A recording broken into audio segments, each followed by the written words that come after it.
गीतांबरा तरुणबिंदफला तरुणा पूर्णेन्दु सुन्दरमुखा तरविन्दनेत्रात् कृष्णात् पुरुं किमपि तत्त्वमहं न जाने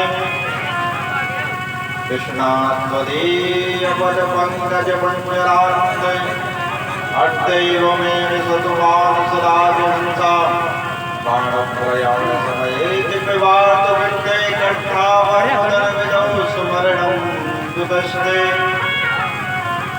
लोकामिलानं रणरङ्गधीरं राजीवनेत्रं रघुवंशनाथं कारुण्यरूपं करुणाकरन्दं श्रीरामचन्द्रं शरणं प्रपद्ये अतुलितबलधामम् अयं शैलावदेहं तनुजवन कृशा ज्ञानिनामाग्रगण्यं सकलगुणनिधानं वानराणामधीशं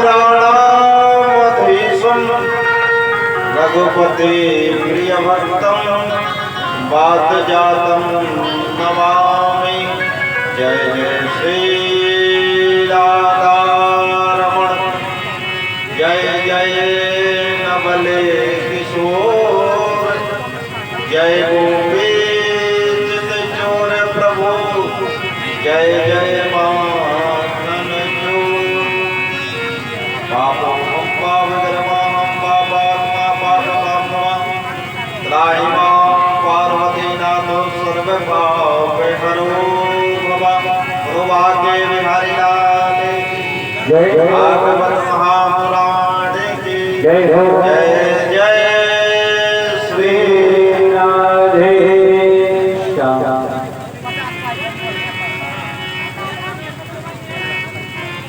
परम मंगलमय परात्पर अखिलेश्वर कारण करुणा पूर्णालय भक्तवान चंद्र श्री पीताम्बरधारी वाले लाल की बात में प्रतिरूपी श्रीमद् भागवत कथा के आज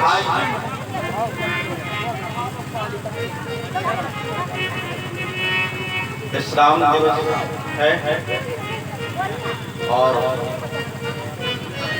हनुमान जी महाराज के चरणों में प्रणाम, भूतभावन भोलेनाथ के चरणों में प्रणाम, ठाकुर बाबा के चरणों में प्रणाम, श्री महाराज जी के चरणों में प्रणाम, सभी ब्राह्मणों के चरणों में प्रणाम, संगीत आचार्य भक्ति शक्ति स्वरूपा माताएं एवं बहनें एवं समस्त भक्तवृंद उनका प्रयास से बहुत बहुत स्वागत एवं राधे राधे।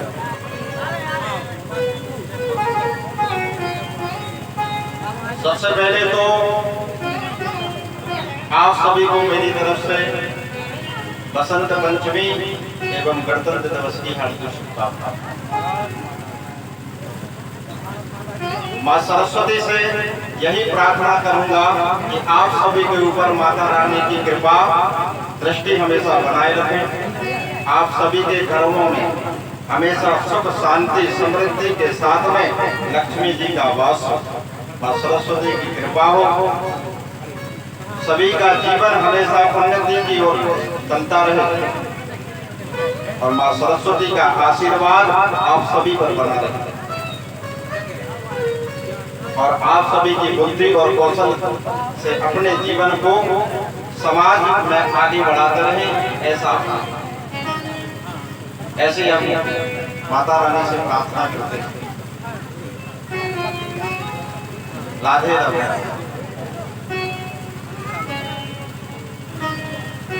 विगत 7 दिन से यह कथा चल रही है और सभी माताएं इस ज्ञान गंगा में गोता लगा रही।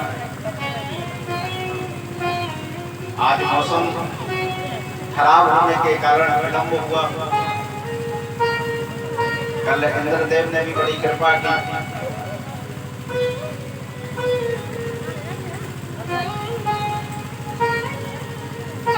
सारा क्षेत्र जल मग्न हो गया।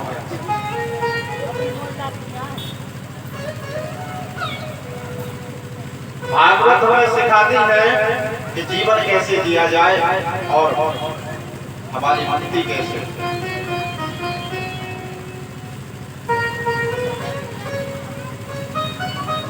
भागवत कल्प वृक्ष है। आप जिस कामना से भागवत को श्रवण करेंगे आपकी वह कामना पूरी होगी।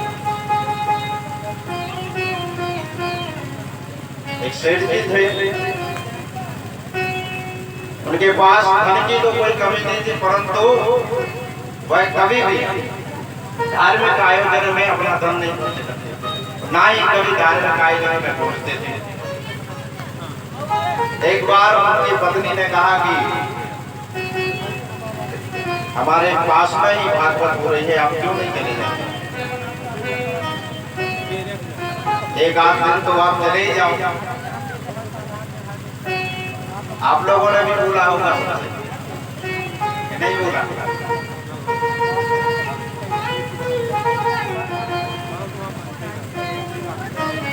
सेठ जी से कहा कि आप एक दिन तो चले ही जाओ। तो सेठ जी ने सोचा कि चलो ये हर दिन कहते रहते आप चले जाए। अब सेठ जी कभी सत्संग में गए नहीं, सेठ जी कभी भी सत्संग में नहीं गए। पत्नी के कहने से बस कथा में चले गए और जाकर बैठ गए, और नामी व्यक्ति थे। तो सबने बड़े सम्मान से कहा कि आइए बैठिए। तो कथा में बैठते ही सेठ जी की नींद लग गई।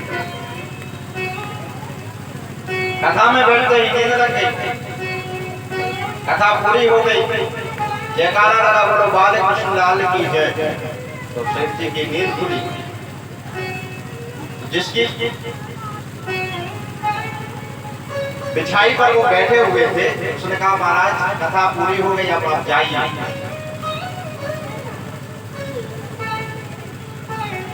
घर पर आए, पत्नी ने पूछा क्या सुना? बोले हमने 3 मंत्र सीखे, आइए बैठिए और जाइए। और कथा हमने सुनी नहीं क्योंकि सोते रहे। आइए बैठिए और जाइए। उनकी पत्नी ने कहा ये महामंत्र है, आप इनका जाप करते रहे। अब रात्रि हो गई महाराज, खाना खाने के बाद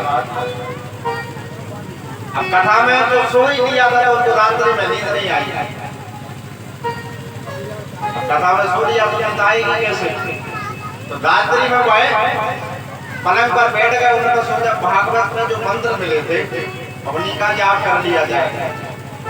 तो सेठ जी बोल रहे हैं आइए बैठिए और जाइए, आइए बैठिए और जाइए। अब उनके घर पर चोरी करने के लिए चोर आया। अंधेरा था, चोरी करने के लिए चोर आया। जैसे ही चोर ने उनके कमरे में प्रवेश किया तो सेठ जी तो कह गए थे आइए। चोर ने सोचा कि होना हो सेठ जी ने हमें देख लिया है, तो वह चोर पास में चला गया। फिर सेठ जी ने कहा बैठिए, तो वह बैठ गया। चोर ने सोचा कि होना हो आज तो हमारी बड़ी दुर्दशा होने वाली है। चोर जितना भी धन चुरा कर आया था वह सब सेठ जी को समर्पित कर दिया। बोले महाराज आपका बड़ी गलती हो गई। सेठ जी ने कहा जाइए। चोर चला गया। अब सवेरा हुआ, सवेरा जैसे हुआ तो आंख खुले तो इतना सारा धन पड़ा हुआ था। पत्नी से कहने लगे यहाँ तो आओ। बोले क्या हुआ? बोले देखो भागवत में हम पहले दिन गए, भागवत महाराज ने कितनी बड़ी कृपा कर दी, आज से ये धन बरसना चालू हो गया। सिर्फ 3 मंत्र हमारे पास मिले थे भागवत जी के। आइए और बैठिए और जाइए। पत्नी ने कहा कि आप सच्ची कथा से झूठे मंत्र लेकर आ गए, आपका कल्याण हो गया। सोचो आप यदि सच्चे मंत्र लेकर आते तो आप कितना कल्याण होता।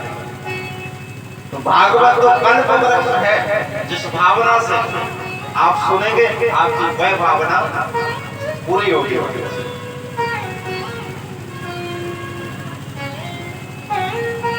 कल के प्रसंग में आप लोगों ने श्रवण किया, उससे पहले आइए 2 मिनट हरिनाम संकीर्तन। कृष्ण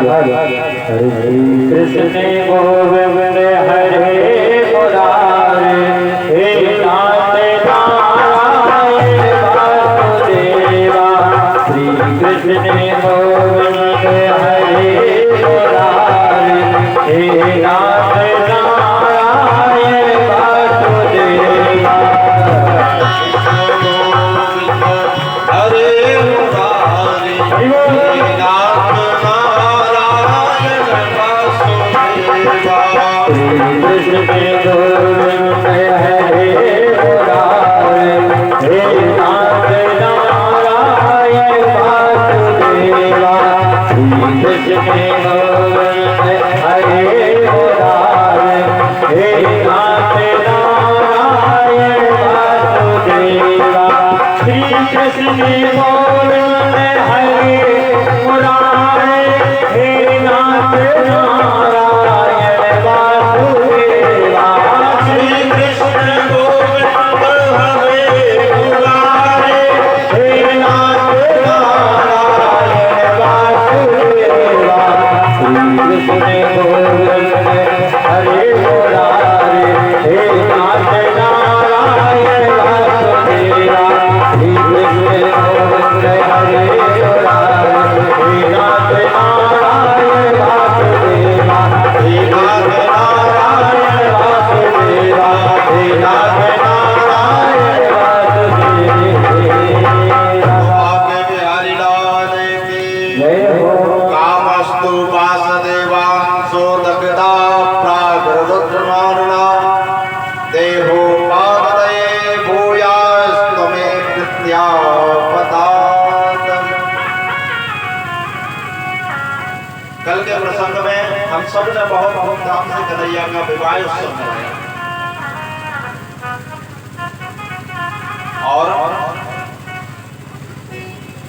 लक्ष्मी स्वरूपिणी रुक्मणी जी को बहुत अच्छा लगा गोविंद रूपी वर प्राप्त करना।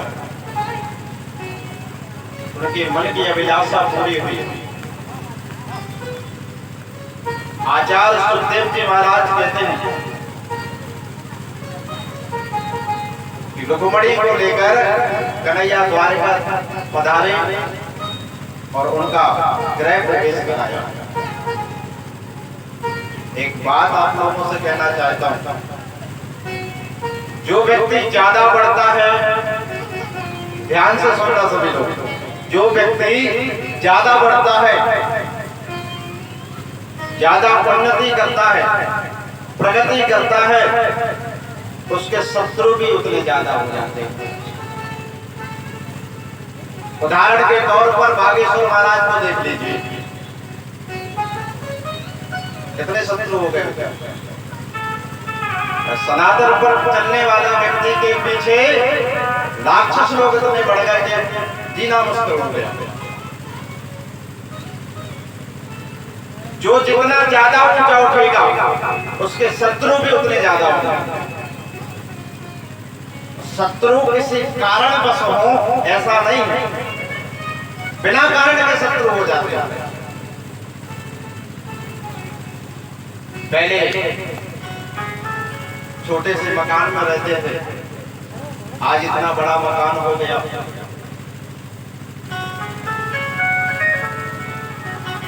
2-4 एकड़ जमीन खरीद ली, ट्रैक्टर खरीद लिया, अच्छे से जीवन संपन्न होने लगा, अच्छे से जीवन चलाने लगे, सदमार्ग पर चलने लगे, धन की बरकत होने लगी। यह भी शत्रुता का कारण है, क्योंकि जलने वालों की कमी नहीं है संसार में।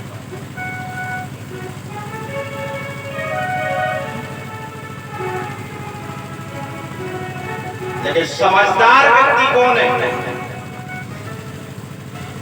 आप सारी परिस्थितियों में कभी घबराना नहीं चाहिए। कैसे भी परिस्थिति आ जाए आपके पास, दुख में तड़पो मते, सुख में भूलो मते, प्राण जाए मगर नाम भूलो मते, और मुरली वाले को मन से रिझाते चलो कृष्ण गोविंद गोपाल गाते चलो। प्रत्येक परिस्थिति में एक रस होने की आदत डालें। गोविंद हमारे साथ है, इस बात का निश्चयात्मक अनुभव करें। इससे बड़े जीवन में और कोई बात नहीं हो सकती। भगवान के यहाँ पर पुत्र हुआ। रुक्मिणी जी ने पहले पुत्र को जन्म दिया, उसका नाम प्रद्युम्न हुआ। जिसके जीवन में सुंदर कर्म का प्रकाश वह प्रद्युम्न है। लेकिन कृष्ण के शत्रुओं की कमी नहीं है हमारे पास। सम्रासुर नाम का राक्षस आया और प्रद्युम्न को उठाकर ले गया और ले जाकर समुद्र में फेंक दिया। उस बालक को एक मछली ने निगल लिया। वही मछली सम्रासुर के यहाँ पर फिर से चली गई और मछुआरों के द्वारा वह मछली बाजार में गई। बाजार के बाद वह सम्रासुर के महल में चली गई भोजन बनने के लिए। सम्रासुर के यहाँ पर भोजन बनाने का कार्य करती है विद्यावती। तो जैसे ही उस मछली को काटा, उसमें से बालक निकला। सम्रासुर ने कहा विद्यावती से कि इस बालक का लालन पालन तुम ही कर, तुम ही इस बच्चे को पालो, हम क्या करें। विद्यावती के कान में संत नारद ने आकर कहा कि तुम्हारी गोद में जो बालक है वह तुम्हारा पति शिव। जब शिव तीसर नयन उबारा, नरखत काम भयो जल छारा। भगवान शिव ने कामदेव को जलाकर भस्म कर दिया। काम की पत्नी रति रुदन करने लगी। भगवान शिव ने कहा तुम्हारा पति काम जो है द्वापर में कृष्ण का पुत्र बनकर आएगा। तुम जाओ सम्रासुर के घर में भोजन बनाने का काम करना। आज वही रति का पति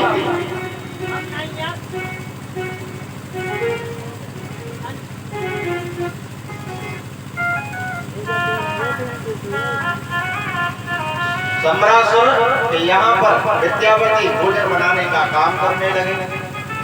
आज प्रद्युम्न के रूप में विद्यावती को अपना पति। प्रद्युम्न जी बड़े होकर सम्रासुर का वध कर अपनी पत्नी को लेकर द्वारिका में पधारे। जब तक श्री कृष्ण के 16,107 विवाह और हो रहे। परीक्षित ने पूछा महाराज मेरी समझ में नहीं आया ये 16,107 विवाह कैसे थे। सुखदेव जी महाराज कहते हैं एक बार की बात है, द्वारिका में एक सत्राजित नाम के राजा आया। उनके पास एक मणि थी, सम्यक नाम की मणि। वह मणि 10 घंटे नित्य पूजन करने से वह मणि रोज 8 बार सोना उस मणि में से निकलता था। 8 बार सोना को ऐसा समझना चाहिए 8 तोले को नहीं समझना चाहिए। 8 बार सोना यानी 8 क्विंटल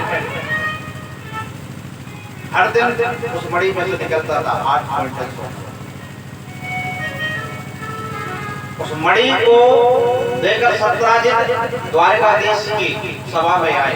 तो मेरे गरैया ने उनसे कहा कि आपके घर में कितने लोग हैं। बोले हम, हमारी पुत्री और पत्नी, एक छोटा भाई प्रसेन है। तो कन्हैया ने कहा ये मणि यदि आप चाहें तो हमारे खजाने में जमा कर सकते हैं। सत्राजित ने मना कर दिया। भगवान ने कहा आप यह मणि हमारे खजाने में जमा कर सकते हैं। कन्हैया ने मणि अपने लिए नहीं मांगी, समाज के कल्याण के लिए मांगी, क्योंकि इतना बड़ा परिवार, इतनी बड़ी प्रजा, आपके यहाँ पर तो छोटा सा राज्य है। सत्यराजित ने मना कर दिया। एक बार की बात है, सत्यराजित का भाई हुसैन उस मणि को गले में पहनकर शिकार करने के लिए गया। वहां पर सिंह के द्वारा उसको मृत्यु हो गई और वह सिंह ने चमकती हुई बड़ी अपने मुंह में ले ली और जाने लगा। तो वहां पर जामवंत जी आ गया भालू के रूप में। तो उस सिंह को मारकर वह मणि जामवंत जी ने ले ली और जामवंत जी ने जाकर वह मणि अपनी पुत्री जामवती को खेलने के लिए। अब आज कन्हैया को कलंक लग गया मणि पर। गर्गाचार्य से कन्हैया ने कहा, गुरुदेव उससे कौन सा ऐसा कर्म हो गया जिससे यह मणि का कलंक, चुराने का कलंक मुझे लग गया। तब गर्गाचार्य जी ने कहा कि तुमने चौथ का चंद्रमा देख लिया होगा। भादों में जो चतुर्थी के दिन चंदा देखने से कलंक लगता है महाराज।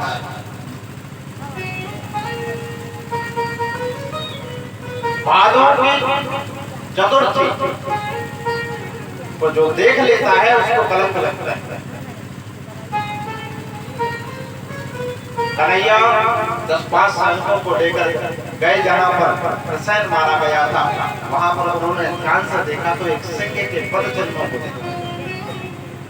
सिंह के पद चिन्हों को देखते देखते गए तो आगे चलकर सिंह मरा हुआ पड़ा मिला और वहां पर उन्होंने एक रीछ के पैरों के निशानों को देखा। उन पैरों को देखते देखते कन्हैया जामवंत के गुफा के पास में पहुंच गए और जैसे ही जामवंत ने कन्हैया को देखा तुरंत वह झपट पड़े और उन दोनों में युद्ध छिड़ गया। बहुत दिन तक युद्ध चला और युद्ध करते करते जामवंत जी की नस नस ढीली हो गई।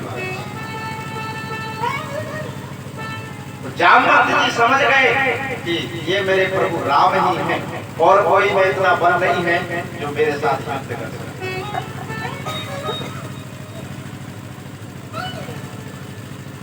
राम जी जब युद्ध कर लौटे, रावण का वध कर लौटे, तो सब ने सब कुछ मांगा। किसी ने भक्ति मांगी, किसी ने श्रद्धा मांगी, किसी ने मोक्ष मांगा, किसी ने मुक्ति मांगी। जामवंत जी ने कुछ नहीं मांगा। राघवेंद्र सरकार ने जामवंत जी से कहा कि जामवंत जी आप भी कुछ मांगो। जामवंत जी ने कहा, महाराज हमने इतना बड़ा युद्ध जीत लिया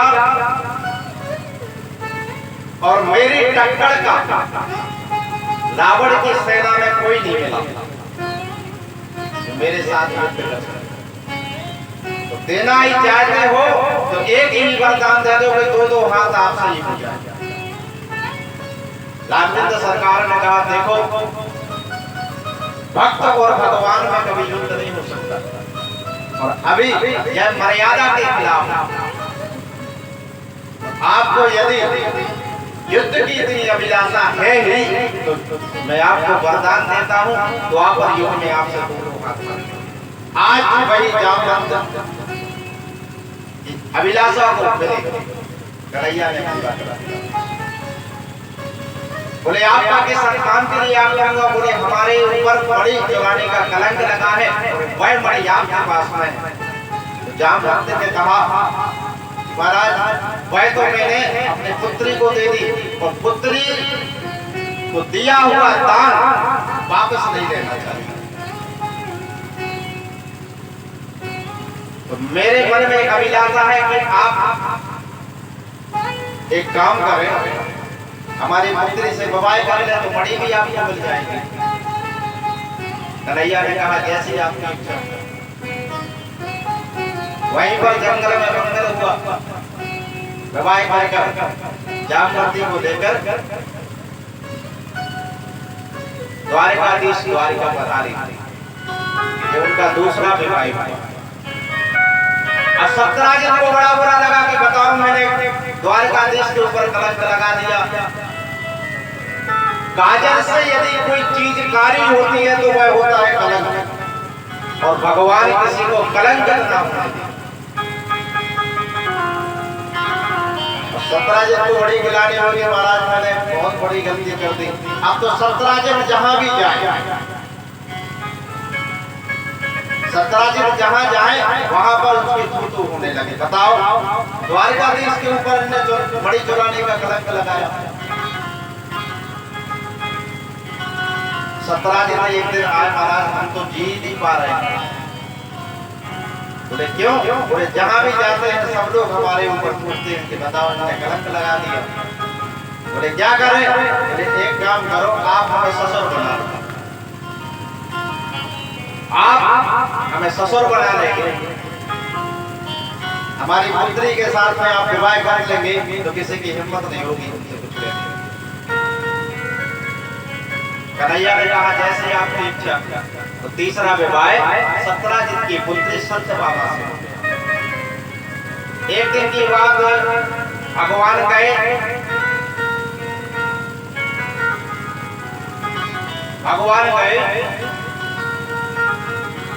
अर्जुन के यहाँ। अर्जुन के साथ में वह घूमने जा रहे थे। अर्जुन ने देखा कि एक स्त्री यमुना के किनारे तपस्या कर रही है। अर्जुन ने बोले आप कौन हैं? अर्जुन से स्त्री ने कहा मेरा नाम कालिंदी है और मैं कृष्ण को अपने पति के रूप में पाने के लिए तपस्या कर रही हूँ। अर्जुन ने कहा वो तो हमारे साथ नहीं है। तो चौथा विवाह कालिंदी के साथ में हो गया। अब एक राजा हुए, बिंद और अरविंद नाम के दो राजा थे। उनकी लाडली बहन का नाम था मित्रविंदा, वह परम सुंदरी थी। पांचवा विवाह कन्हैया का उनसे हो गया। एक नग्नजित नाम के राजा थे, उन्होंने प्रण लिया कि जो एक साथ मेरे 7 बहनों को नाथ लेगा उसी से हम अपनी पुत्री का विवाह करेंगे। अब ऐसा कोई था ही नहीं, तो मेरे कन्हैया ने 7 रूप बनाए और एक साथ 7 बहनों को नाथ लिया। छठवां विवाह नग्नजिती के साथ हुआ। 7वां विवाह भद्रा के साथ में और 8वां विवाह लक्ष्मणा के साथ में। यह तो 8 विवाह कन्हैया के हुए। और एक राजा हुआ, उसका नाम था भौमासुर। उसने 16,100 कन्याओं को बंदी बनाकर रख दिया। यहाँ पर कन्हैया को पता चला, सत्यभामा को साथ में लेकर जाकर भौमासुर का उद्धार किया और 16,100 राजकुमारियों को उसके बंधन से मुक्त करा। लेकिन वह 16,100 राजकुमारियों ने प्रण किया कि हम यमुना में कूदकर अपने प्राण दे देंगे। बोले क्यों? बोले समाज हमें स्वीकार नहीं करेगा। इतने दिन हम भौमासुर की कैद में रहकर आए हैं, ना तो हमसे कोई विवाह करेगा और ना हमें समाज स्वीकार करेगा। इससे अच्छा तो हमारे पास दो ही उपाय है, या तो आप हमसे विवाह कर ले या फिर हम अपनी जान दे। कन्हैया ने कहा जान मत दो, हमारे साथ ही चलो।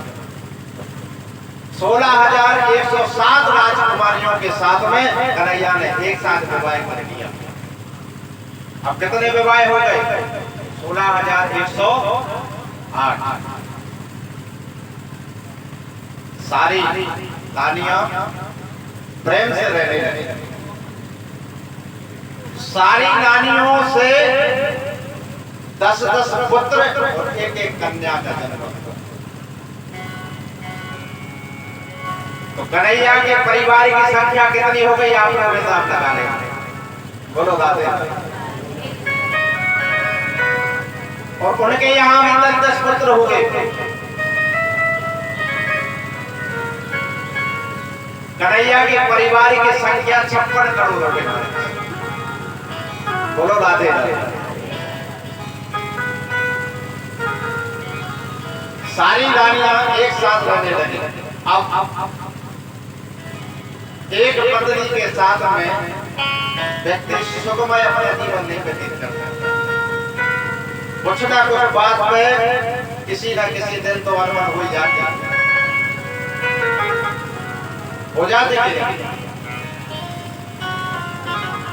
छोटी छोटी बातों पे आप लोग लड़ाई नहीं करते पतियों से। तो यहाँ भी ऐसा ही होता है। कोई रानी हर दिन कोई ना कोई रानी रूठ ही जाती कन्हैया से। अब इतनी सारी है। पहले के जमाने में पत्नियों को रूठने का कमरा अलग से बनाया जाता था। उसका नाम था कूप भवन। यदि पत्नी उसमें पहुंच गई तो समझो गुस्सा है।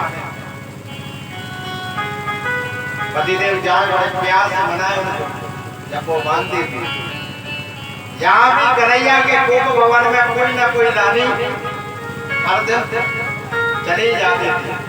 तो सत्यभामा सबसे ज्यादा रूठती थी भगवान से। क्यों? क्योंकि सबसे ज्यादा धन, सबसे ज्यादा दहेज उन्हीं के यहाँ दिलाया।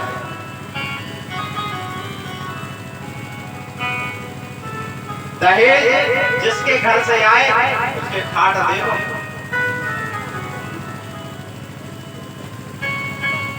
मजार है वो गोबर करने। हमारे पापा ने 5 लाख दे दिया गोबर कर।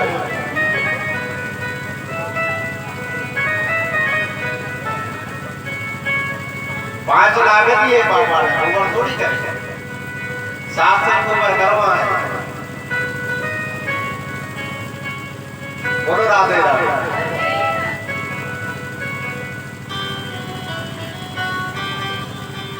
सुंदर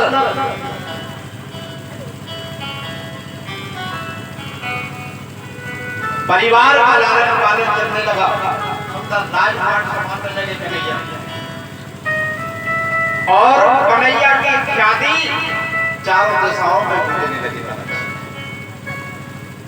एक राजा हुए, उन्होंने सुना कि कन्हैया को सब भगवान मानते हैं। कन्हैया को सब भगवान मानते हैं। तो उसने भी प्रण किया कि हम भी भगवान बनेंगे। उस राजा का नाम था पौंड्रिक। पौंड्रिक नाम का राजा हुआ। काशी नरेश से बोला कि कृष्ण को सब भगवान मानते हैं तो कुछ ऐसा कर्म किया जाए कि सब हमें भगवान मानने लगे। काशी नरेश ने बताया कि कभी कभी कृष्ण की 4 भुजाएं हो जाती हैं और अपने आप ही सुदर्शन उनके उंगली में आ जाता है। तो उसने क्या किया कि 4 हाथ के लिए 2 हाथ लकड़ी के बनवा लिए। पीतल का सुदर्शन बनवा लिया। बटन दबाए तो सुदर्शन करने लगे। ऐसी व्यवस्था है। और आजकल प्रचार का जमाना है महाराज। भीड़ देखकर भीड़ बढ़ती। अब जब इतनी भीड़ है तो कुछ ना कुछ बात तो होगी। यह सोचकर पौंड्रिक की भी जय जयकार होने लगी। पौंड्रिक की जब जय जयकार होने लगी, काशी नरेश ने बहुत प्रचार कर दिया। यह खबर नारद जी के द्वारा कन्हैया के पास में पहुंच गई और पौंड्रिक कहने लगा हम ही भगवान हैं, कन्हैया तो झूठा भगवान है। नारद जी ने कहा कन्हैया से कि भगवान आप तो झूठे हो गए। बोले क्यों? बोले आज कल एक और भगवान का प्रचार ज्यादा हो रहा है। बोले कौन है? बोले उसका नाम पौंड्रिक। अब तो महाराज उनकी आरतियां भी बन गई। जय पौंड्रिक कॉन्ट्रैक्ट वासुदेवा जय, कॉन्ट्रैक्ट वासुदेवा भक्त जनन के प्रभु, प्राणन के देवा। हमेशा जय जयकार होने लगी, काशी नरेश उनकी जय जयकार करने लगा। बोलो कॉन्ट्रैक्ट भगवान की जय हो। यहाँ भी कॉन्ट्रैक्ट के भक्त बैठे बताओ है?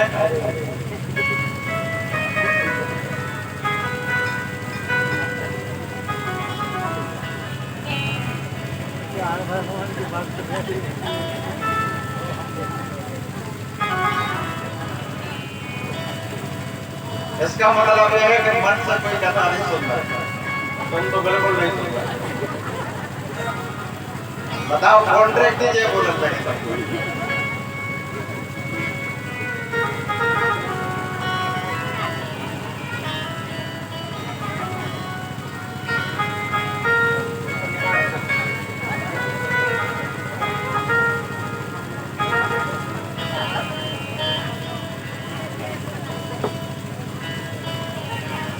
कॉन्ट्रैक्ट का पता चला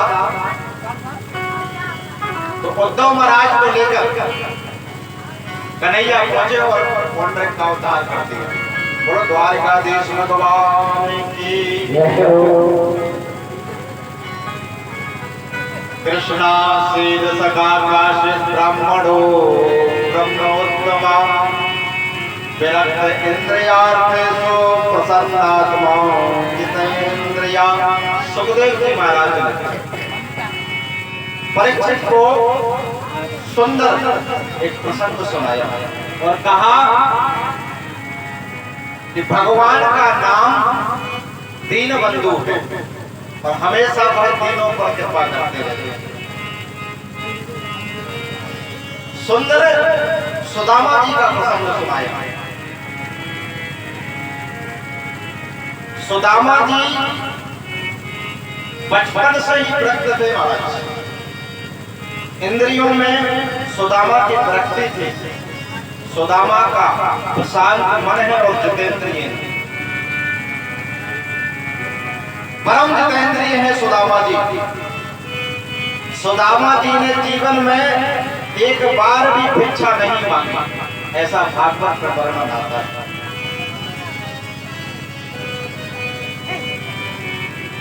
औरन को धन चाहिए बाबरी, ब्राह्मण को धन केवल भिक्षा। भागवत में लिखा है कि ब्राह्मण यदि भिक्षा मांगता है तो उसकी ब्राह्मणता नष्ट हो जाती है। ब्राह्मण को कभी भीख नहीं मांगना चाहिए। दान लेने का अधिकार तो ब्राह्मण को है, परंतु भीख मांगने का नहीं। और एक जगह भागवत न सुखदेव जी महाराज ने सुदामा को दरिद्र नहीं कहा। सुदामा के बारे में सब लोग भिखारी कहते हैं, दरिद्र कहते हैं, लेकिन सुखदेव जी महाराज ने कभी सुदामा को दरिद्र नहीं कहा।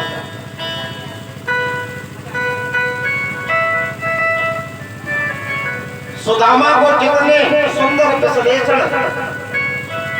सुखदेव जी महाराज ने प्रयुक्त किए, उतने किसी बड़े संत को नहीं किए।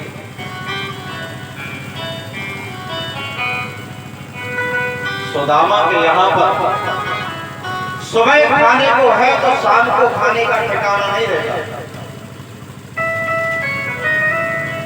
लेकिन सुदामा को दरिद्र नहीं कहा गया। गरीब होना अलग बात है और दरिद्र होना अलग बात है।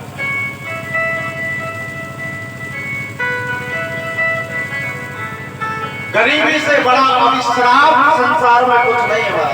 भगवान किसी को गरीबी न दिखाए। जुड़ जाते हैं हजारों रिश्ते जब पैसा पास होता है, जुड़ जाते हैं हजारों रिश्ते जब पैसा पास होता है, टूट जाता है वह रिश्ता गरीबी में जो रिश्ता खास होता है।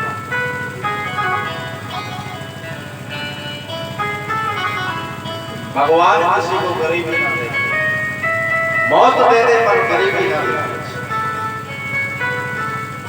न जाने कितने लोगों को मैंने देखा है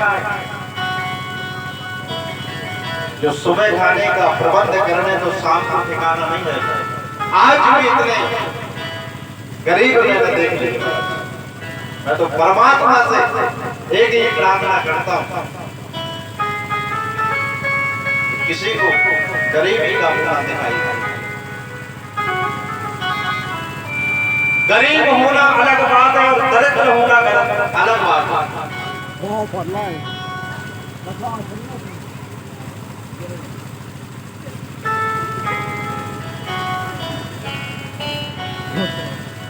एक अरबपति व्यक्ति को दरिद्र कह सकते, पर एक गरीब को दरिद्र नहीं कह सकते। दरिद्र किसे कहते हैं? दरिद्रो अस्तु संतुष्टो। दरिद्र वो है जो असंतोषी है।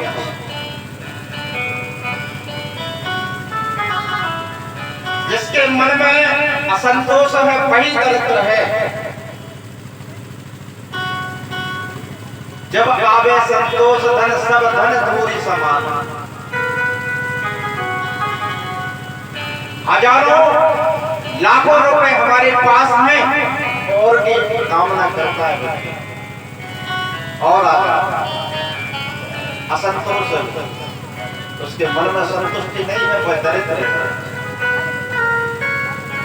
और हमारा जीवन निकल जाता है और की चाह में। सारा जीवन हम और भी चाह में निकाल देते हैं। कैसे? आज हमारे पास 10 एकड़ जमीन है, 10 एकड़ जमीन खरीदने की और चाह है। आज हमारे पास एक ट्रैक्टर है, एक ट्रैक्टर खरीदने की और चाह है। आज हमारे घर में 5 कमरे बने हुए हैं मगर संतुष्टि नहीं है मन में, 5 और बन जाए। इस और में हम जीवन को निकाल देते हैं। संसार में जाकर घूमना आपसे भी गिरी हुई परिस्थिति में लोग जीवन जी रहे हैं। जितना दिया भगवान ने उतने में संतुष्ट रहना चाहिए। जिस जीवन को आप जी रहे हैं महाराज, उस जीवन को जीने की कई लोग चाह रहे हैं। आपसे भी नीचे है व्यक्ति, और फिर आप कितना भी धन, कितना भी वैभव कमा लें, जाना मगर खाली नहीं।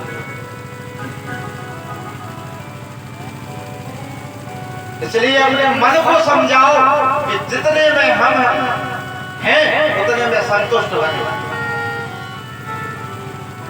और मन को समझाओ ये मन भगवान के भजन के बिना और कुछ अपना नहीं।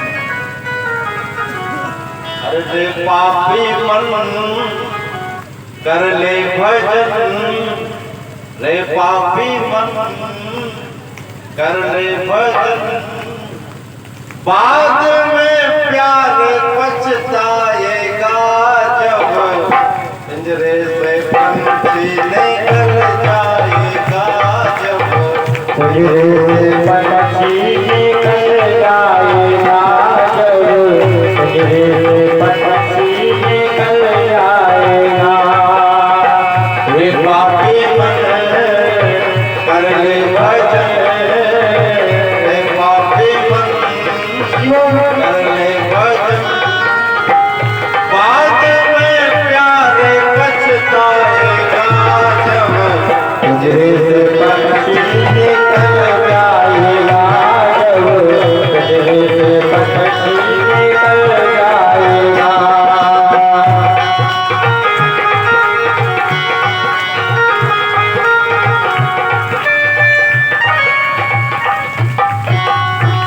पिंजरे से पंछी निकल जाएगा जब, पिंजरे से पंछी निकल जाएगा।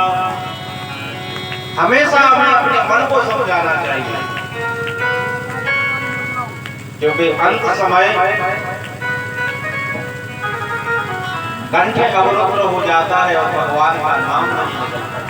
इसलिए हमेशा हमें अपने मन को समझाना चाहिए भजन करो, और भजन के बिना कुछ साथ जाने वाला नहीं है। बोलो राधे राधे।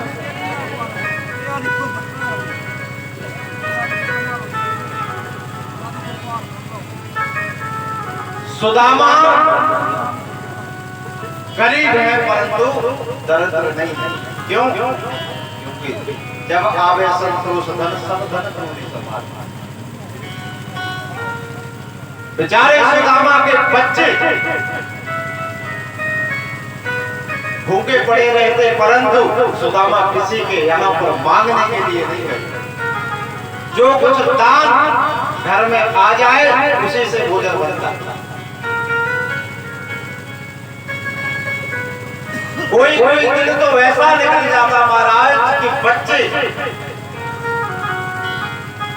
अपनी माता सुशीला से कहते कि मां मुझे भूख लगी।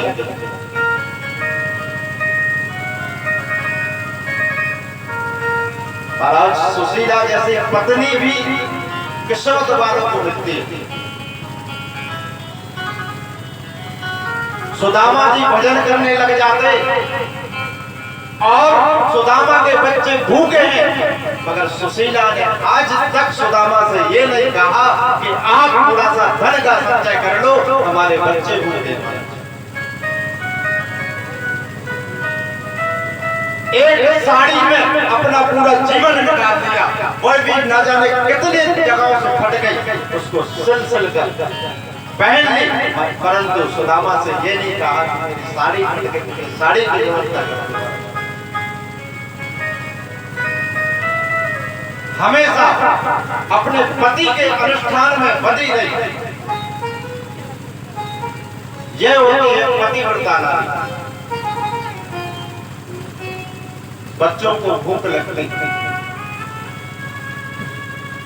बच्चों को भूख लगती, बच्चे रोते हुए माँ से कहते कि माँ भूख लगी है, तो माँ यह कहकर समझा देती कि बेटा आज पानी पीकर सो जाओ, सवेरे में तुम्हारे भोजन का प्रबंध करूं। कई दिन तो उन बच्चों को भूखा ही सोना पड़ा महाराज। इतनी विकट परिस्थिति में सुदामा ने अपना जीवन निकाला, परंतु किसी के यहाँ पर मांगने के लिए नहीं गए।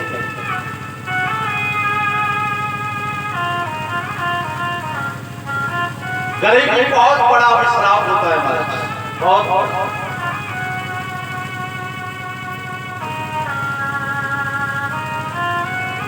अगर हमारे यहाँ पर गरीबी है तो यह सोच लेना कि ये भगवान का दिया हुआ प्रसाद है, उसको भी हमें ग्रहण करना है। यहाँ पर भगवान ने विचार किया कि सुदामा तो आने वाला है नहीं, क्या किया जाए, तो एक ब्राह्मण का रूप धारण कर कन्हैया ही पहुंच गए सुदामा के पास में। घर पर जाकर कहने लगे सुदामा की भिक्षाम दे। सुशीला आई, आंखों से आंसू बहे। जब कुछ है ही नहीं तो क्या दे दे? अरे कुछ खाने का तो ठिकाना नहीं।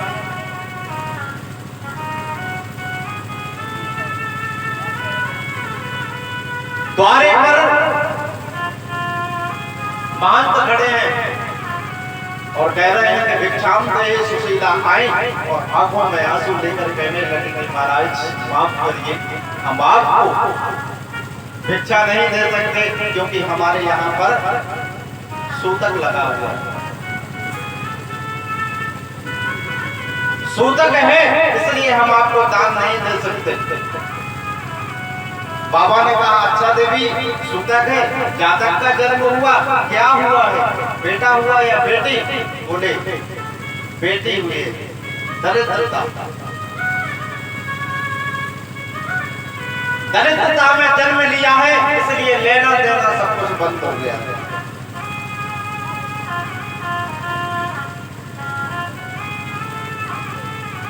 महाराज ने कहा कोई बात नहीं देवी, अच्छा एक बात बताओ, ये तो सुदामा जी का घर है ना?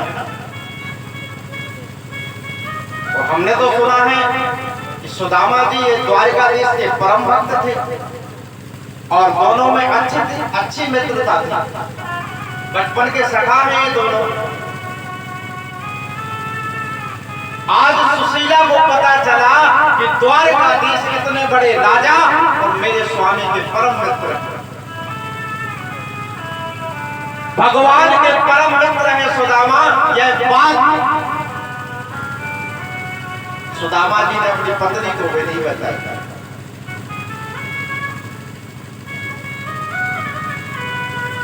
द्वारकाधीश की चारों ओर ख्याति प्राप्त है, चारों दिशाओं में उनका नाम का डंका बजता है, परंतु सुदामा ने यह बात अपनी पत्नी को नहीं बताई कि इतने बड़े राजा द्वारकाधीश श्री कृष्ण मेरे मित्र हैं।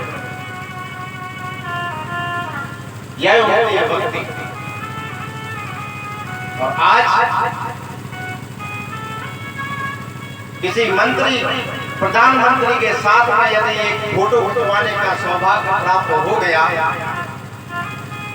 तो सारे समाज में हल्ला हो जाएगा कि मित्र हैं, देखो या फोटो साथ साथ करते थे हम दोनों। लेकिन सुदामा जैसा भक्त और सुदामा जैसा मित्र थे, इतने बड़े राजा उनके मित्र हैं, लेकिन पत्नी को भी पता नहीं। आज सुशीला को बड़ा हर्ष हुआ और जाकर सुदामा जी से कहने लगे कि स्वामी आपके द्वारकाधीश मित्र हैं और यह बात आपने हमें भी नहीं बताई। जैसे ही द्वारकाधीश का नाम सुदामा ने सुना, महाराज मन रूपी मयूर आकाश में गया। बोले देवी हाँ, हम दोनों सखा हैं और साथ साथ गुरुकुल में पढ़ते थे। और बताएं, वो तो इतना बड़ा ज्ञानी है, उसको सब कुछ याद रहता था, लेकिन मुझे जो बात याद नहीं रहता था वह जानबूझकर भूल जाता था, और मेरी पिटाई होती थी साथ में वह भी पिटाई करता था। इतने परम भक्त हैं। आज सुशीला ने कहा कि सुशीला सुदामा के स्वभाव से परिचित थी कि यदि मैं इनको कुछ मांगने के उद्देश्य से अगर द्वारिका भेजूंगी तो ये कभी जाने वाले नहीं है। तो सुशीला ने कहा कि मेरी इच्छा है कि एक बार आप उनके दर्शन कराएं। दर्शन की बात सुनकर तो सुदामा प्रसन्न हो गए। बोले बहुत अच्छी बात कहते हो सुशीला, लेकिन एक बात आपको बताऊं, कुछ जगहें ऐसी होती हैं जहां खाली हाथ नहीं जाया जाता। अपने गुरु के पास में कभी खाली हाथ नहीं जाना चाहिए। यज्ञ अनुष्ठान कथाओं में कभी खाली हाथ नहीं जाना चाहिए। किसी रोगी व्यक्ति को यदि हम अस्पताल में देखने के लिए जाएं तो कभी खाली हाथ नहीं जाना चाहिए, और अपनी बहन के यहाँ पर कभी खाली हाथ नहीं जाना चाहिए। बोले चलिए तो जाए, मगर खाली हाथ जाना अच्छा नहीं लगता। आज सुशीला ने कहा आप जाइए, मैं आपको कुछ व्यवस्था करती हूँ। आज पहली बार सुशीला ने 4 घर से 4 मुट्ठी चावल बनाया, और सुशीला यदि चाहती एक सारे पर बोरे के बोरे उनके यहाँ पर टिक जाते हैं, परंतु यह बताना चाहते हैं द्वारकाधीश को हमारी क्या शक्ति। और 4 घर से 4 मुट्ठी चावल उन्होंने मांगे, और 4 मुट्ठी 4 घर के चावल अलग अलग होते हैं।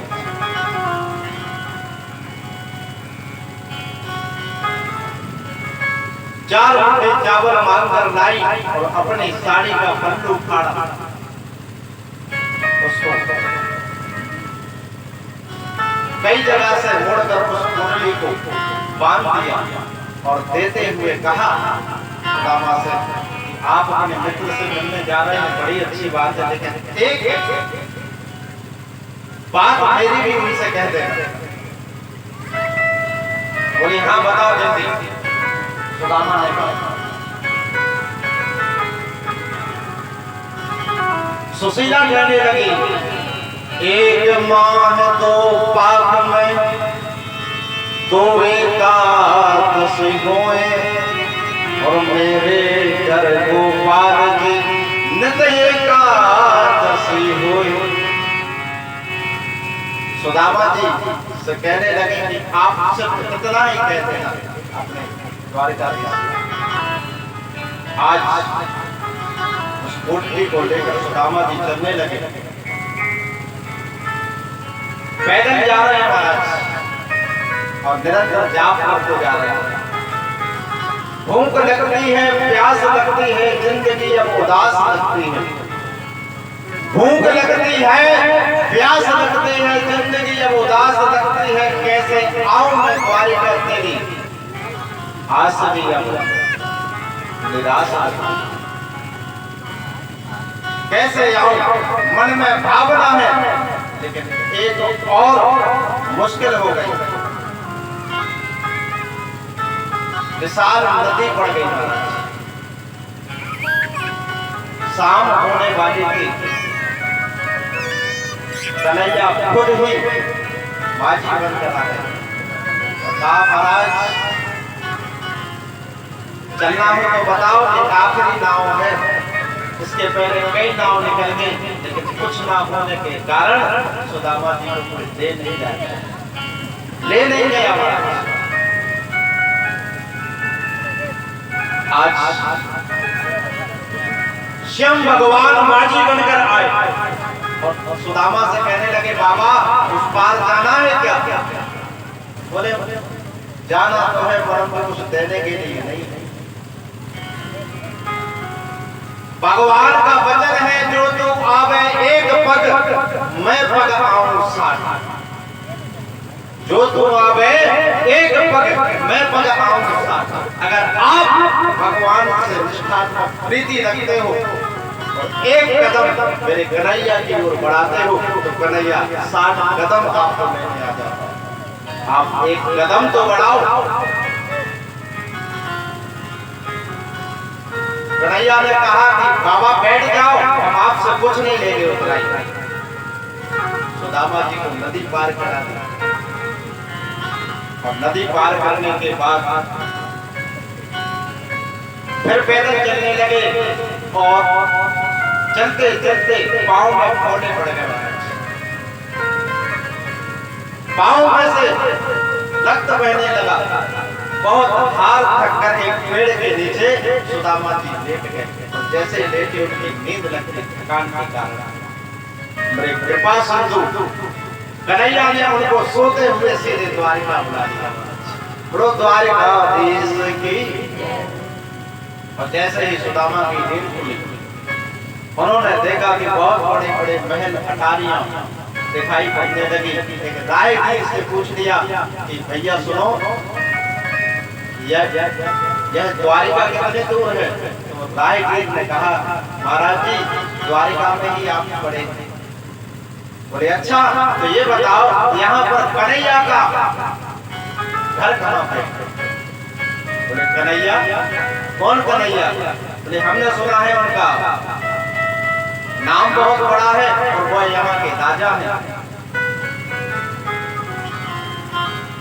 लाइक ने कहा महाराज आप कैसी बातें करते हैं, उनका इतना बड़ा नाम है, उनका नाम है राजा धीराज महाराज कृष्णचंद्र ठाकुर जी।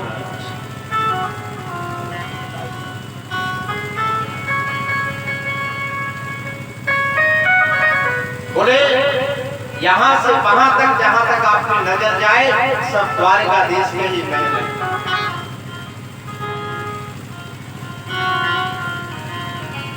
धीरे धीरे चलते गए और रुक्मणी के महल के सामने खड़े होकर द्वारपाल से कहा कि भैया आप अपने राजा को बुला दो।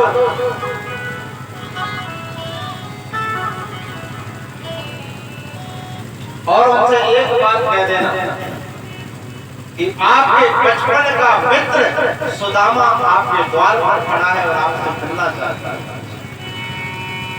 अरे द्वारपालो कन्हैया से कह दो, अरे द्वारपालो कन्हैया से कह दो, कि दर्द सुना करीब आ गया है, दर्द सुना करीब आ गया है। भटकते भटकते न जाने कहाँ से, भटकते भटकते न जाने कहाँ से, तुम्हारे महल से करीब आ गया है, तुम्हारे महल से करीब आ गया है।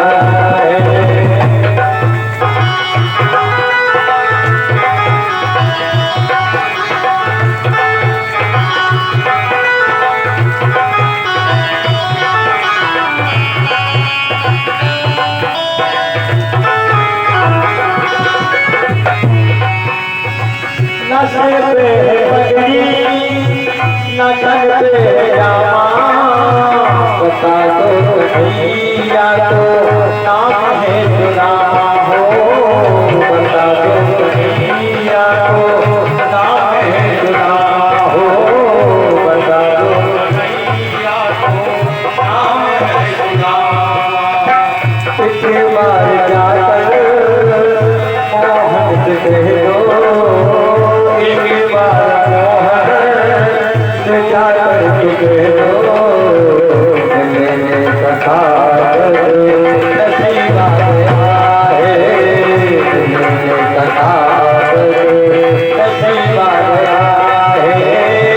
अरे द्वारपालो कन्हैया से कह दो, अरे सुना करीब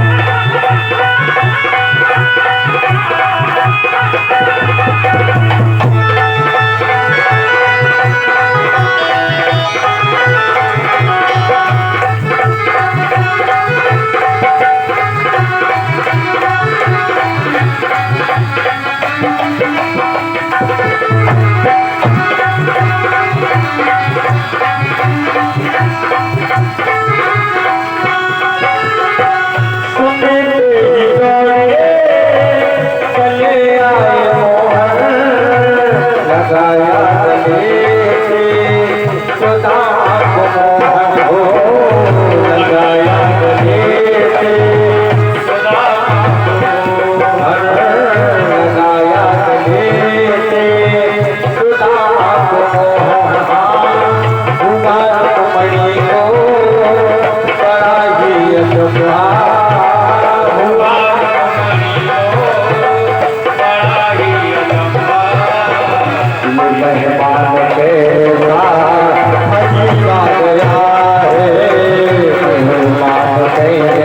गया है। अभी आपका यह संदेश मेरे प्रभु को देता हूँ।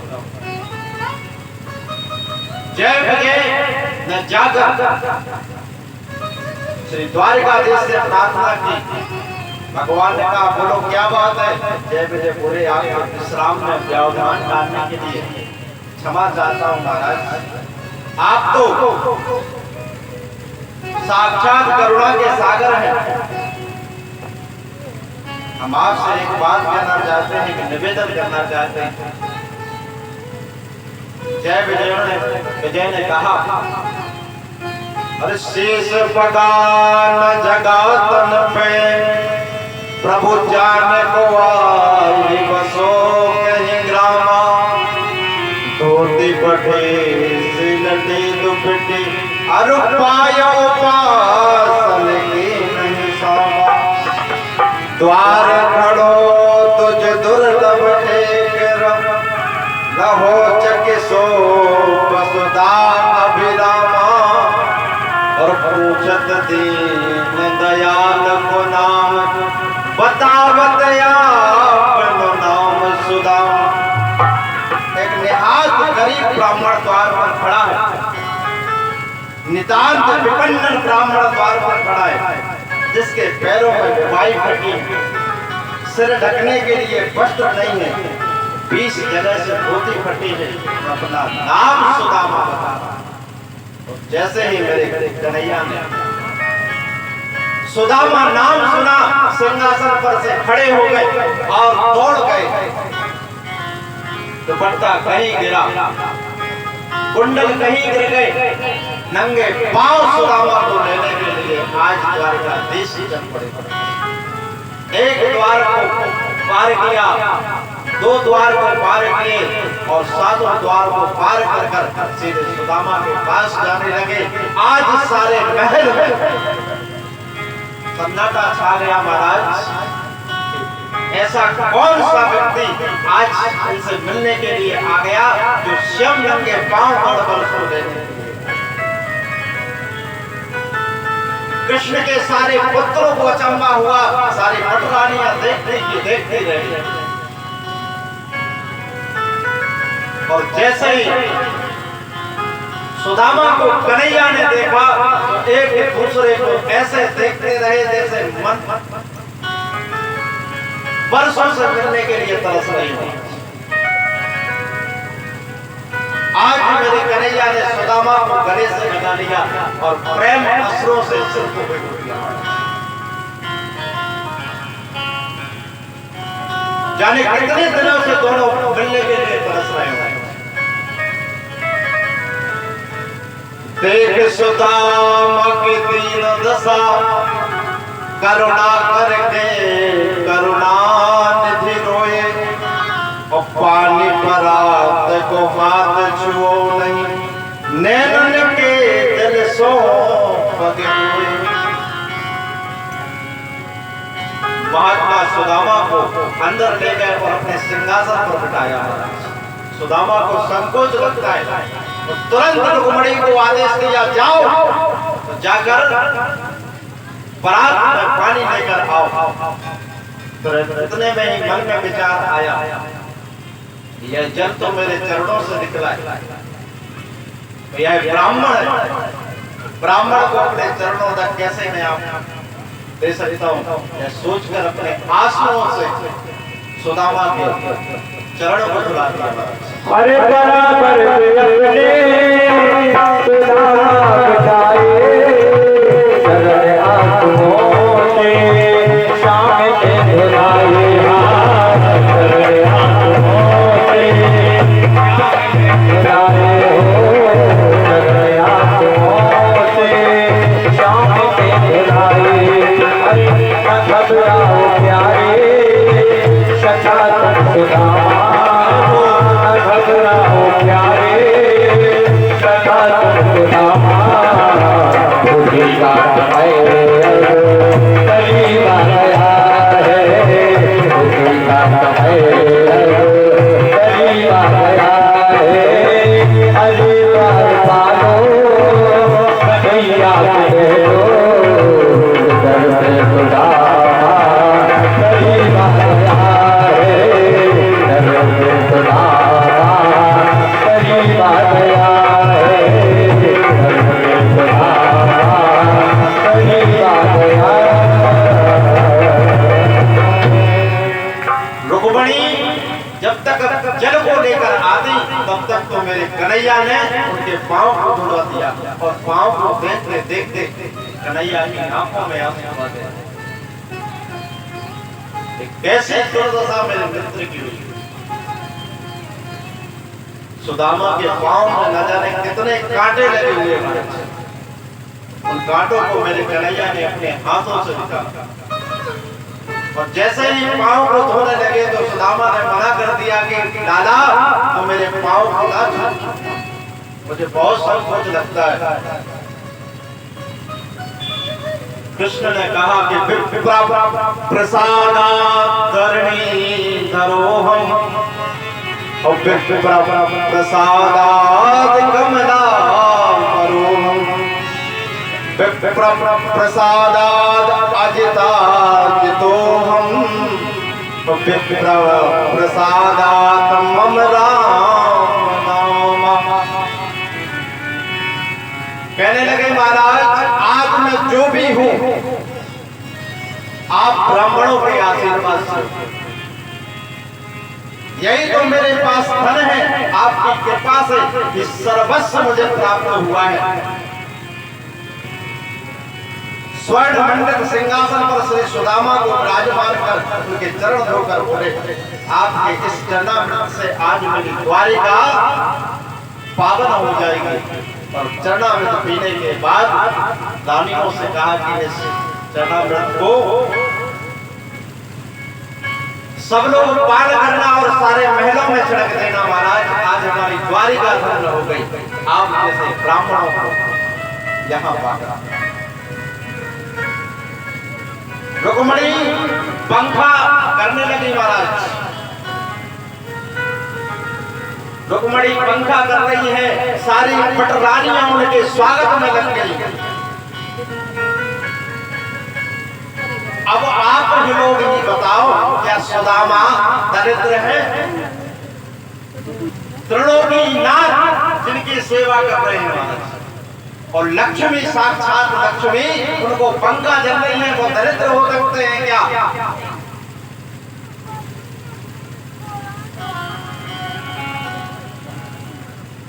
सुदामा को अंतापुर में ले गए, अंतापुर में ले गए, सुंदर भोजन कराया और भोजन कराने के बाद अब बचपन की बातें होने लगी। भगवान ने पूछा सुदामा से कि एक बात बताओ सुदामा, तुम्हारी शादी हो गई? बोले हाँ भगवान की कृपा से शादी हो गई। तो बोले भाभी ने कुछ भेजा नहीं मुझे? अब कन्हैया का ऐश्वर्य देखकर सुदामा को संकोच लगने लगा कि मैं क्या लाया हूं उनके लिए। चार मुट्ठी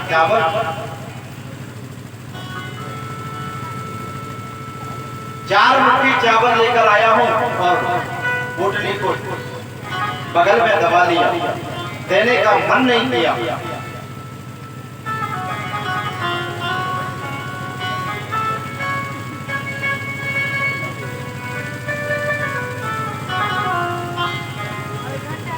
इतने में पूछने लगे लाला विवाह मेरा हो गया और भगवान की कृपा से 4 बच्चे भी हैं। सुदामा ने बात बदल दी और कहा कि लाला एक बात बताओ कि हम लोग बचपन में साथ में पढ़ते थे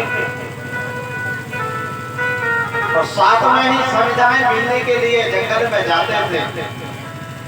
इतने में कन्हैया को याद आया कि इन पटरानियों को आशीर्वाद दिला दिया जाए। सारी रानियों को आदेश दिया कि एक एक कर आओ और ब्राह्मण देवता से आशीर्वाद लो। पहले रुक्मणी आई, सत्यभामा, जामवती, भद्रा, सुभद्रा, कालिंदी, सब एक एक करके आशीर्वाद लेने के लिए आई। 100 हो गई, 200 हो गई, 500 हो गई। अब तो आशीर्वाद देते देते सुदामा जी का हाथ दर्द करने लगा। बोले कन्हैया एक बात बताओ, ये सब अपनी है कि आस पड़ोस की आ गई? कन्हैया ने कहा सब अपनी ही है।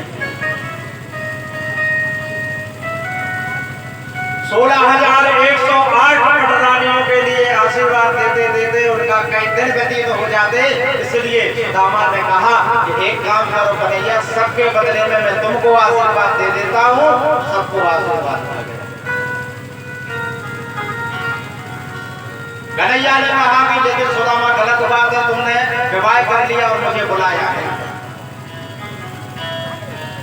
सुदामा ने कहा हमने तो एक विवाह किया, नहीं बुला पाए, तुमने तो 16,108 कर लिए, हमें तुम्हें हमारी याद नहीं आई। अब भाई बचपन के जब मिलते हैं तो सारी यादें ताजा हो जाती हैं। गुरुकुल की सारी बातें हुई और यहाँ पर कन्हैया ने कहा कि भाभी ने कुछ भेजा है। सुदामा ने मना कर दिया कि जल्दबाजी में कुछ नहीं ला पाएगा।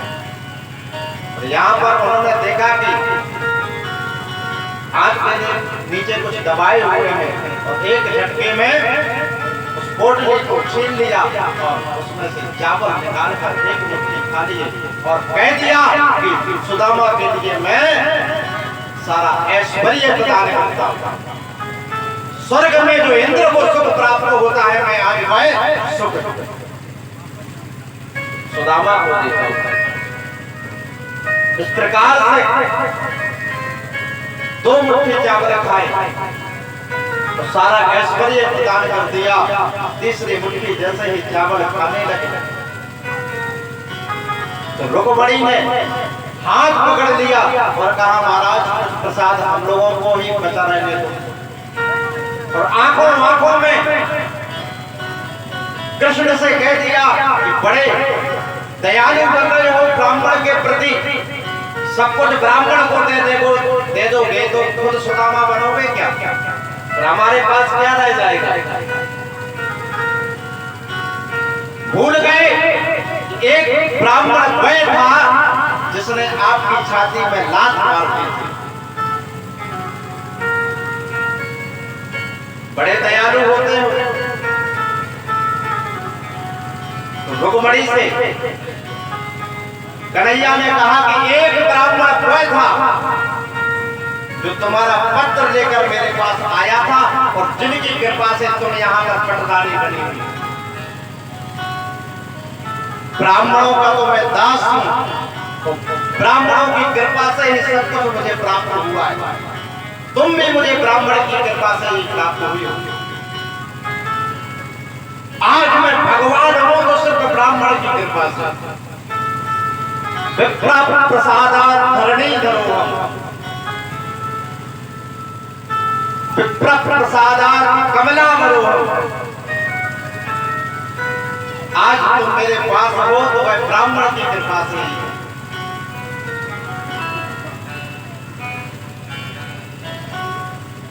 यहाँ पर सुदामा को याद आई कि अब मुझे चलना चाहिए। तो कन्हैया ने भी नहीं रोका और सुदामा को कुछ दिया भी नहीं। सुदामा ने कहा हम जाएं? बोले हाँ जाओ। बोले रुको। बोले तुम जो हमारी जो पीतांबरी पहने हो ये उतारे जाओ, धोती पहन कर जाओ। जिस वस्त्रों में सुदामा जी आए थे उन्हीं वस्त्रों में विदा कर दिया। क्यों? क्योंकि सुदामा को कुछ चाहिए ही नहीं था। सुदामा को तो केवल दर्शन चाहिए थे, उनको प्राप्त। धन जिसको चाहिए वो तो उसको मिल ही गया। 6 महीने सुदामा को आने में लगे, 6 महीने जाने में लगे। और जहां पर सुदामा भी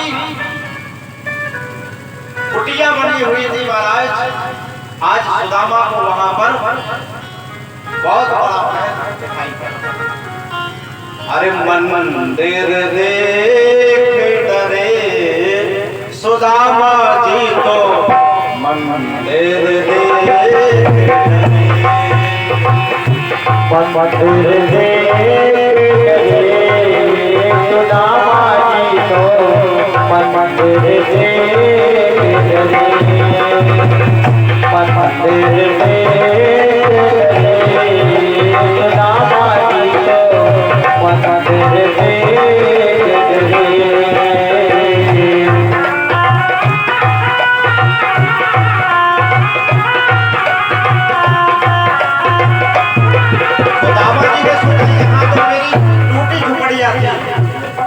यहाँ तो कंचन महल हो गया, ये कैसे हो गया? जहाँ मोरी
मैया के पास में पहुंचे तो वहां पर बहुत बड़ा महल दिखाई पड़ा। और जैसे ही सुदामा गुजरने लगे तो वहां पर लोग उनकी जय जयकार करने लगे, बोलो सुदामा महाराज की जय। सुदामा ने सोचा कि जरूर ही सुदामा नाम के राजा ने यहाँ पर महल बना लिया। जब तक हम द्वारिका गए और वहां हमारी झोपड़ियां थी उसको हटा दिया। इतने में सुदामा देखते हैं कि उनकी पत्नी सुशीला 16 श्रृंगार कर कई दासियों के साथ में आरती की थाली लेकर छम छम करते हुए उनके स्वागत करती है। जहाँ पर कृपा राम की हुई तापर कृपा करें सब कोई। आज सुदामा की जय जयकार होने लगी। 1 साल बाद उन्होंने सुदामा और भगवान ने सर्वस्व उनको दे दिया और 16 श्रृंगार कर जैसे ही सुशीला आई, सुदामा जी तो सुशीला को पहचान ही नहीं पाई, इतना विचित्र मेकअप करके आई। मेकअप जब हो जाता है तो अच्छे अच्छे राधे राधे।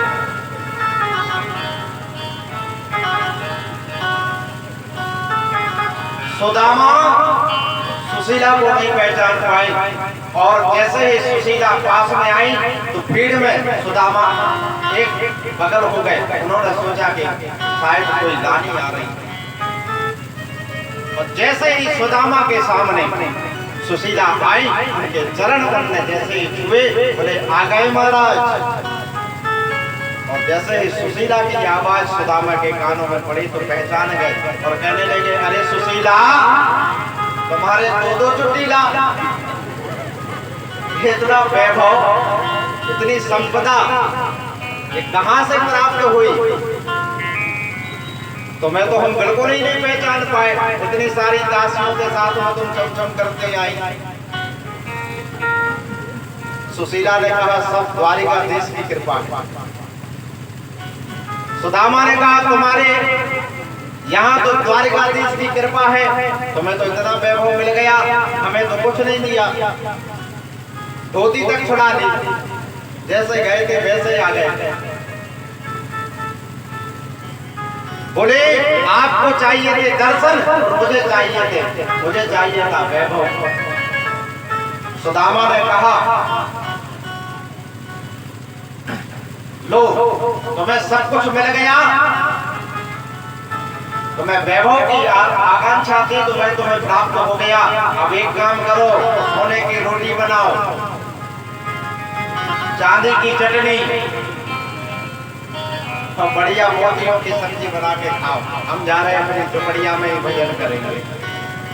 हमें यह धन वैभव और संपदा नहीं चाहिए, क्योंकि जब व्यक्ति के पास धन आ जाता है,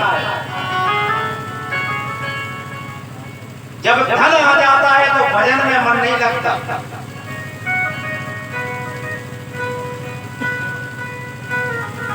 धन के साथ में अभिमान, झूठ और कपट आ जाता है। ये धन के साथ में आते हैं हमारे। अब मान लो आपके पास में बहुत सा धन आया और किसी को धन की आवश्यकता पड़ी, वो आपके पास है परंतु आप झूठ बोल देंगे, नहीं भैया हमारे पास तो नहीं। तो धन है उसके साथ में झूठ है और अभिमान भी व्यक्ति के अंदर आ जाता है। और आज कोई पैसे वाला व्यक्ति किसी सामाजिक कार्य में चला जाए और उसको बैठने की व्यवस्था ना हो तो आप क्रोध रूपी अग्नि में जलने लग जाता है। क्यों? हम इतने बड़े आदमी और हमें उन्होंने बैठने की भी नहीं पूछी। और कोई माताएं बढ़िया झुमकी और बड़ा बढ़िया भारी हार पहन कर कहीं चली जाए शादी में बंदे,